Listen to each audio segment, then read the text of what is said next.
মহাশয়, বিদ্যালয়ের প্রধান শিক্ষক এবং প্রধান শিক্ষককে আমার প্রণাম জানিয়ে ও আমার সহকর্মী ও আমার স্নেহের ছাত্রছাত্রীদের ভালোবাসা জানিয়ে আমি আমার সংক্ষেপে কবিতা পাঠ করছি।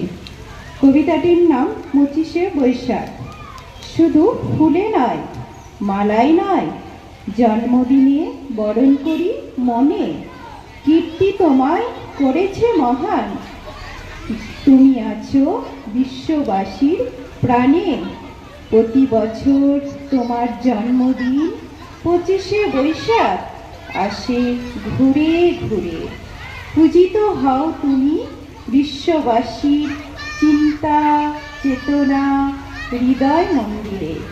বঙ্গ সাহিত্যের কোনায় কোনায় সুনিপুণ তোমার বিচরণ। জন্মদিনে গানে ও কবিতায় আমরা করি তোমার স্মরণ। তোমার সৃষ্টির সবই যেন প্রবাহমান অসীম অমৃত ধারা। গীতাঞ্জলি কিংবা গীতবিতান পড়ে হয়ে যায় আত্মহারা। আমাদের ছেড়ে চলে গেছো অমৃত লোকে বহু কাল আগে। আনন্দে কিংবা বিষাদের দিনে তোমার বাণী হৃদয় জাগে। জন্মালে তার মৃত্যু হবে, হেথা কেহ নহি অমর।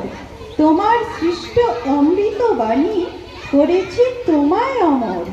বিশ্বকবি মনের গুরু, আমার প্রাণের গুরু তুমি।